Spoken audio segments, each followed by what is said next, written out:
1928, à Prague, dans une famille pragoise. C'est la ville de mes parents, là où ils se sont mariés 1 an avant ma naissance. J'adore Prague, c'est ma ville, une ville vraiment magnifique. Comme le dit ma sœur Eva, née en 1930, même enfant, nous ressentions de la magie. Avec Eva, nous aimions tant aller jouer dans ces vieilles ruelles, ou flâner sur la place Venceslas, qui grouille de monde, ou sur la place Jungmann, où grand-père tenait son magasin d'antiquités. Et ce dernier ne demande pas moins à Victor que d'écrire et monter une pièce pour la jouer lors d'une visite de contrôle de la Croix-Rouge. D'abord réticent d'écrire sur commande et d'autant plus pour des nazis, Victor Steiner finit par accepter. Pendant ce temps, il bénéficie d'un traitement de faveur et participe au plan d'évasion monté par la résistance interne au camp.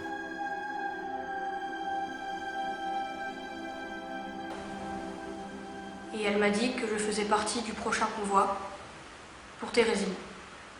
Tante Nada est arrivée quelques instants après pour nous annoncer la nouvelle, mais malheureusement, nous la connaissions déjà. J'ai donc préparé ma valise. À l'intérieur, j'y ai mis des pulls, de la nourriture, un stock de feuilles, un petit carnet où j'écrirai ma vie de tous les jours, des crayons, de l'argent et le grand manteau chaud de papa. Ensuite, j'y ai mis du linoléum, des gouges à gravier et mon roman inachevé, Le Sage d'Altaï, que je n'ai pas pu finir et je le regrette. Wenn ich der Mann sich in meine Kinderjugend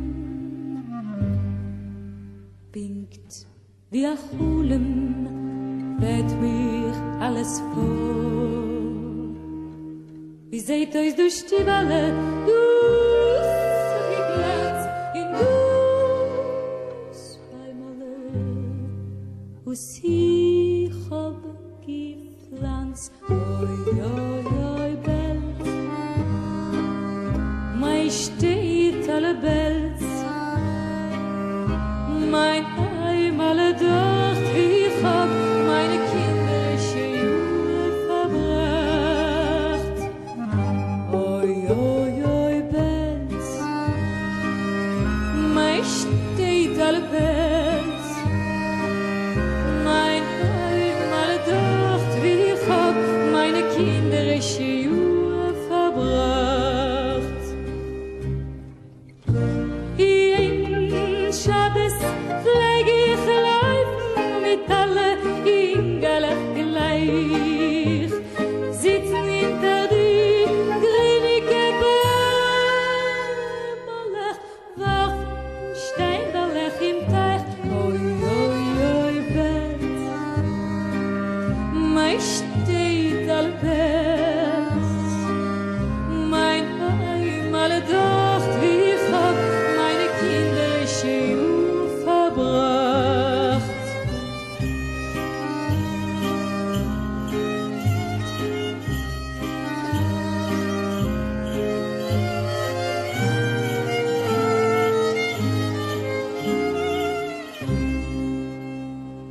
Das Stiebel ist halt verwachsen mit Gruß. Der Dach zerfall, die Fenster los. Der Ganek ist grimm, sie boden gewellt, ihr wollt schon mehr nicht erkennt. Oi, oi, oi, Belz, mein steht alle Belz, mein Heim alle dort, wie ich hab meine kinderische Jugend verbracht. Oi, oi, oi, Belz, mein steht alle Belz, mein Heim alle dort, wie ich hab meine kinderische Jugend verbracht.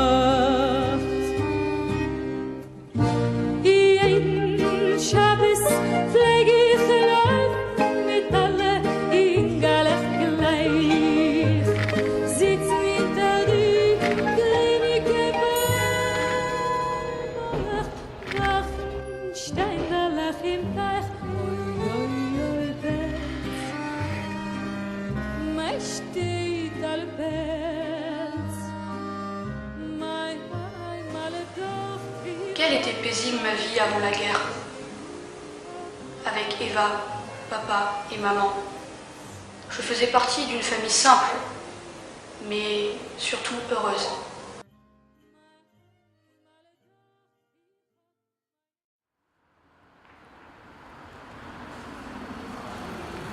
Nous sommes tous des petits enfants qui joueront avec une balle multicolore. Nous pleurons immédiatement le visage tout rouge, immédiatement les joues en fleurs. Face au monde argenté,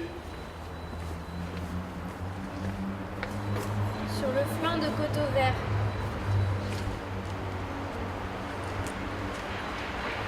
De la vie vers l'avant.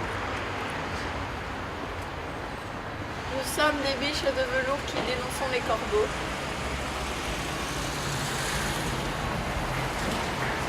Nous pensons être vivants et dans le même temps nous sommes doués de goût. Nous sommes tous des enfants. Nous jouons avec le monde.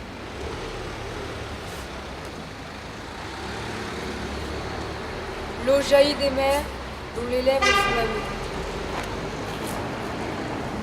Ils veulent boire. Veulent la paix. Veulent vivre. Nous sommes tous des gens, en d'autres mots, de la matière. Le moulin du temps fait tournoyer nos plumes pour les sécher. Nous les enfants, enfants d'une grande révolution, nous voulons apprendre à avoir la liberté. De boire à la source du monde. De puiser la vie dans le monde. D'être victorieux.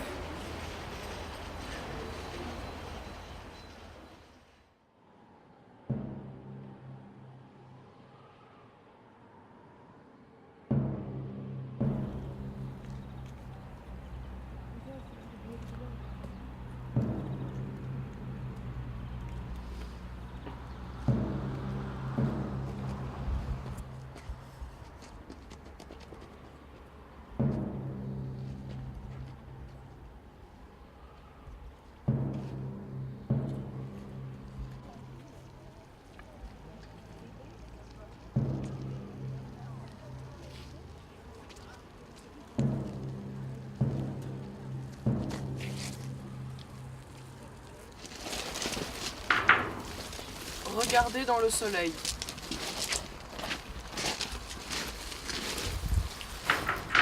Comme une petite fleur ensoleillée. Le globe tourne. Quelque part dans le cœur. comme un fil noir.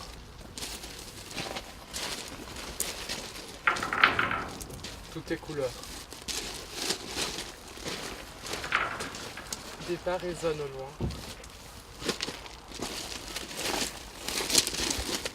Le soleil nous embrasse. Leurs pas résonnent.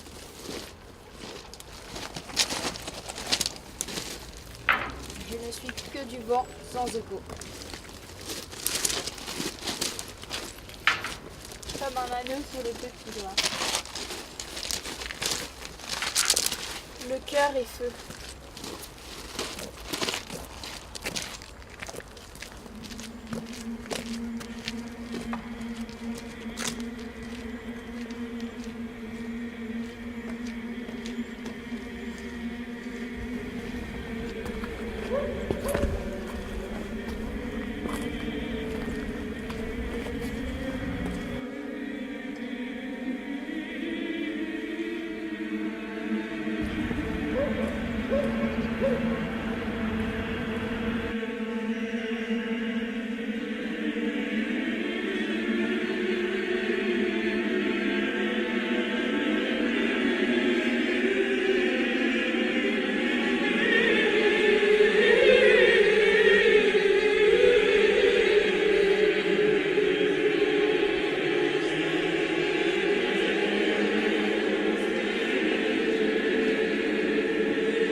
ça, c'est bien ça, façon, et tout le monde est uni, même plaisir. Voilà, on vient dans le monde.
Dernier poème, 1944.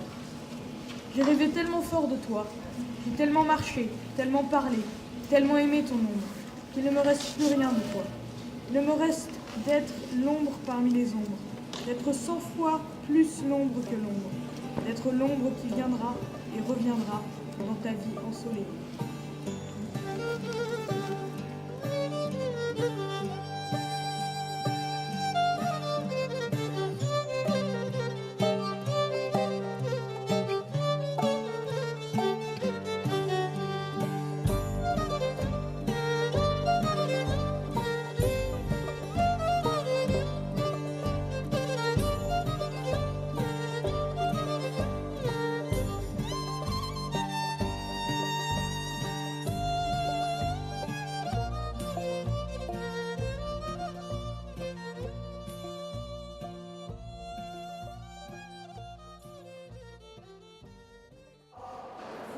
Peintre de terre et ciel.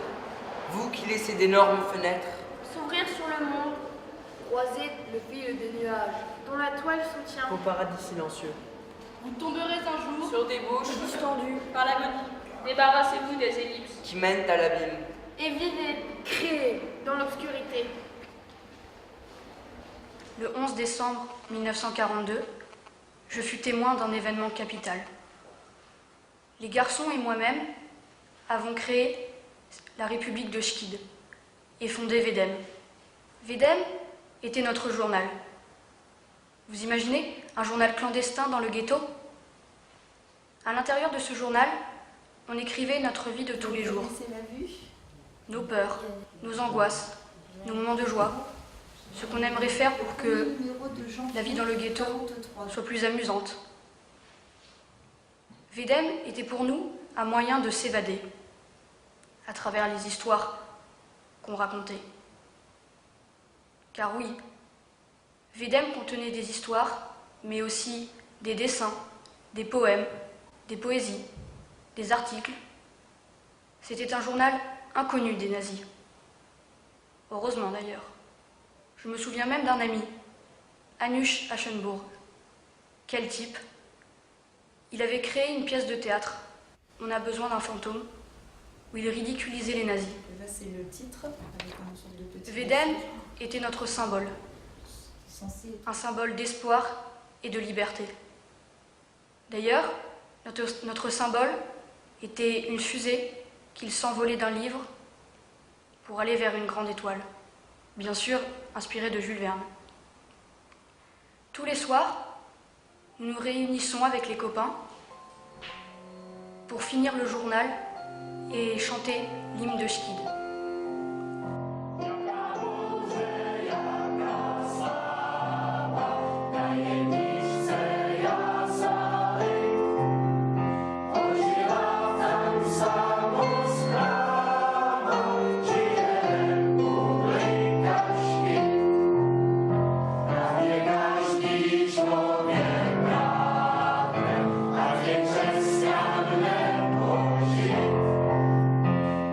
It's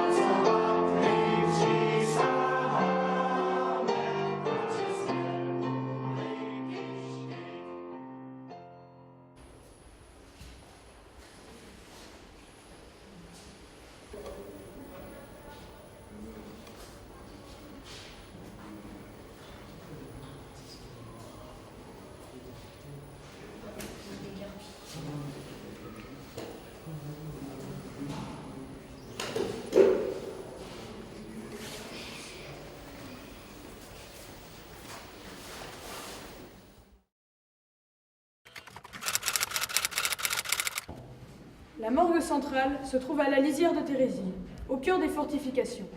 L'entrée ressemble aux portes de l'enfer. Seule une faible lueur traverse les embrasures. De temps en temps, un chariot passe, chargé de corps et suivi de porteurs de cercueils en blouse blanche. Leurs pas résonnent dans les galeries souterraines. Les cercueils de planches sont entreposés dans des tunnels sans issue. Certains sont pleins et prêts à être emportés, d'autres sont vides, attendant leur occupant. Telle est la scène qui a frappé mon regard en visitant cet endroit lugubre. Le silence régnait, même les employés se parlaient en murmurant dans les couloirs. Partout pesait la terreur oppressante de la mort. Lorsque je parvins au bout du passage, des employés enveloppaient un corps. C'était une vision horrible, tant les contours étaient nets, révélant une figure immobile et raide. Quand ils eurent fini d'envelopper le corps, ils le déposèrent dans le cercueil et mirent le couvercle. Un rabbin attendait. J'ai regardé un moment, puis j'ai demandé des informations au docteur Bock, le responsable de ce terminus du ghetto. La morgue centrale existe depuis août 1942 et jusqu'à présent. 21 000 corps sont passés par ces couloirs. Combien d'entre eux sont morts de maladies infectieuses? Nous ne notons pas cela. Je sais seulement que 120 morts sont morts de la typhoïde. Qu'advient-il du défunt? Quelle est la procédure? Habituellement, il meurt à l'infirmerie. Après l'examen post-mortem par le docteur, le corps est amené immédiatement ici, où il est nettoyé et préparé selon les rites religieux, enveloppé d'un linceul et placé dans un cercueil. Tout est fait sous le contrôle des rabbins. Après la crémation, les restes sont placés dans des urnes pour lesquelles un columbarium a été construit dans les baraquements. Quels sont les sentiments des employés qui travaillent constamment au contact des corps? Est-ce qu'ils les traitent comme des briques ou comme des êtres humains morts?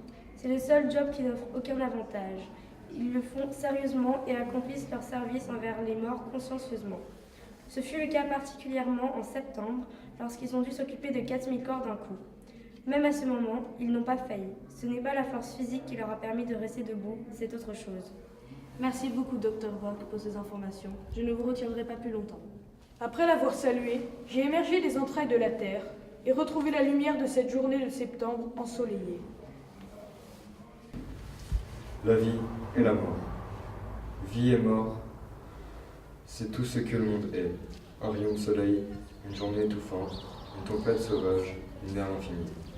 De sang de la terre vivante, l'amour éternel, quand les arbres s'habillent de vie, après dimanche vient lundi, quand la brise légère de l'été atteint au cœur de l'infatigable page, quand le jeune matelot plein de force se bat avec la mort dans le cercueil des vagues.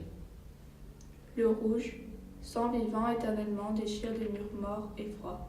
Éternellement il se rebelle contre le monde peuplé de gens afin qu'ils puissent et qu'ils apprennent à vivre.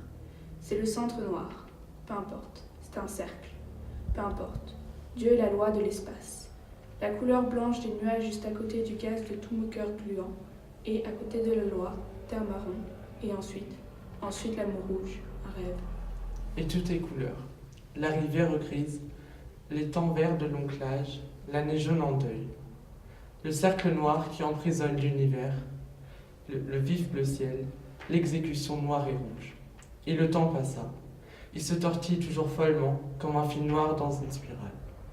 Alors que les jours passent, au milieu des ruines, ils chantent une chanson animée, ou quand la mort les étrangle, ils chantent une triste chanson de mort. La vie est née du ventre de la terre, pour se consumer, succomber et donner la vie, une fois que la cellule a jeté un coup d'œil alentour, pour vivre et mourir. La vie vint l'espace, dans le but de vivre et de devenir Dieu. Homme, et l'homme devint maître de la vie et de la mort, de ses flancs, de ses épaules. Le temps passe et le temps continue à tourner, sauvagement dans un cercle, dans une spirale. Désormais la vie contrôle le monde, et mon âme avec sa main hideuse, mais le niveau s'élève dans le calice des crânes, dont les cerveaux dessèchent et tous les membres, sang et muscles, crient au loin. Vie, vie, vie. Le temps continue à presser et la spirale boucle. Et les gens naissent et meurent. L'histoire se poursuit et l'histoire semble être à la fin de la chaîne du temps, libérée de liens et d'argent. À la fin de la spirale sauvage, l'amour se tord au loin.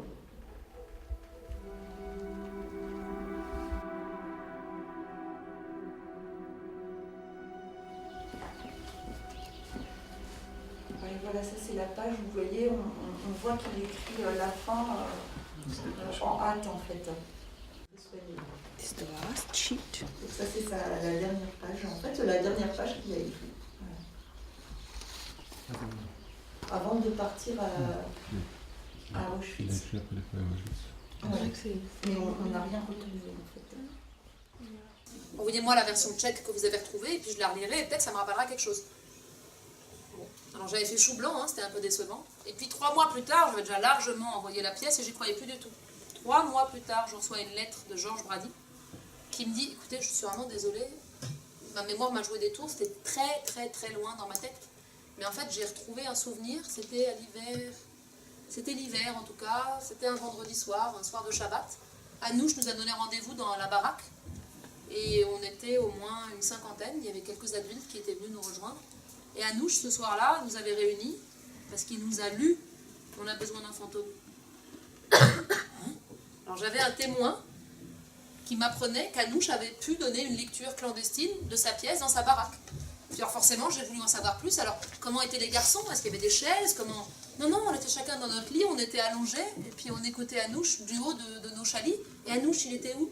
Il était en bas, et puis il faisait sa lecture, et il a pu répondre à nos questions. Ah bon, mais parce qu'il y avait des questions? Et oui, une fois qu'il avait fini la lecture, on a pu lui poser des questions. Il y avait quelques adultes qui étaient venus nous retrouver clandestinement. Écartons-nous. Vous avez manqué la première scène. Alors, dans la première scène, il faut vous imaginer, vous êtes dans une salle royale, donc avec plein de meubles et plein d'ornements. Bon.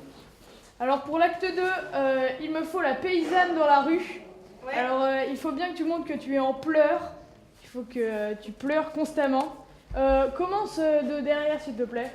Ma grand-mère, ma chère grand-mère, ma mamie adorée, ma pauvre mamie. Viens, grand-père, viens, Pépé. Ne t'en fais pas, Pépé, je suis fière de pouvoir me débarrasser de toi pour le bien de notre nation. Ce n'est que votre grand-père, mais ma malheureuse grand-mère. Oh, ce n'est pas gratuit. Ah, Madame la Mort, on vous cherche. On a besoin de vous. Accompagnez-moi. Non, il n'y a pas question. Vous êtes arrêté. Vous venez avec moi immédiatement. Mais... Et voilà. Et rideau.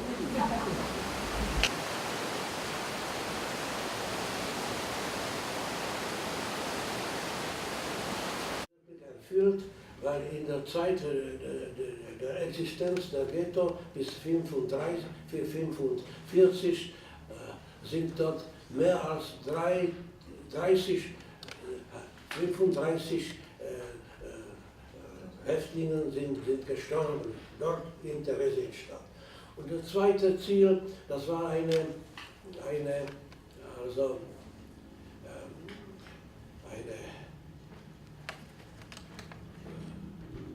Station für weitere Deportationen. Für die Ghetto, es war nicht die letzte Wohnung also die letzte Siedlung für die Juden, sondern man hatte gedacht und hat geplant und dann wirklich verwirklicht, dass die Juden wurden nach Osten deportiert. Und das war das dritte Ziel, das war ein propagandischer Betrug. Man wollte von Theresienstadt als ein sogenanntes Modelghetto aufbauen, in welchem konnte man die ausländischen Delegationen bringen und einladen, damit sie sehen, wie die Deutschen mit den Juden sehr gut begehen. M. Braun a d'abord rappelé l'histoire de Térésine. Donc le fait que Térésine était une garnison militaire qui a été fondée au XVIIIe donc, par l'empereur François-Joseph. Voilà. Et donc ensuite, on nous rappelle, on nous a expliqué que cette garnison avait 3 fonctions Et donc la première, c'était l'extermination. Donc sur place, la plupart des âgés et des enfants. Le deuxième but, en fait, c'était que ça servait comme une station transitaire pour après emmener les Juifs vers les camps d'extermination en Pologne. Et le troisième but, en fait, c'est de créer une sorte de ghetto modèle pour inviter des délégations internationales et les tromper, en fait, en créant une image dans Est-ce qu'ils connaissaient l'existence des enfants de Wedel? Kannten Sie in Theresienstadt, also hatten Sie Kenntnis hatten Sie in Theresienstadt Kenntnis von Wedel, von den... Ja, ich war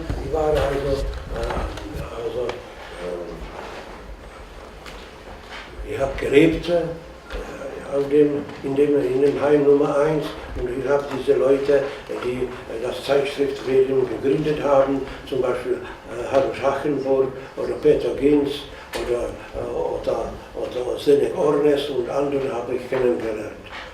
Also das habe ich noch in Erinnerung, diese Knaben habe ich noch in meinem Gedächtnis. Enfin, donc oui, il a vécu en fait aussi dans la même baraque dans la même baraque que les garçons de Wedel, mais il était aussi en contact par exemple avec Peter Ginz ou Alois Schachenburg. Et donc il a vraiment, il a vécu, oui, il était en contact avec les personnes. Et il s'en souvient encore aujourd'hui en fait, très bien de ce qui s'est passé.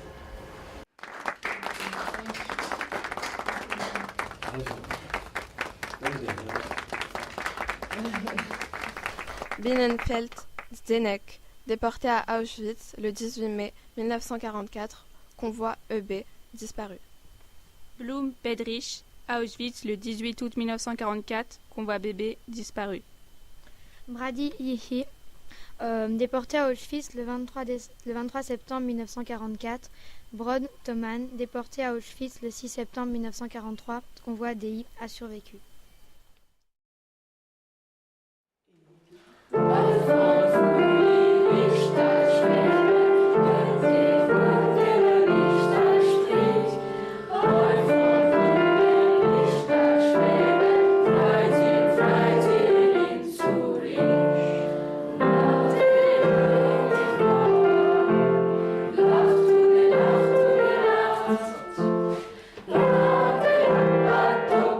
Ganz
Dobrý den nám Bože dej.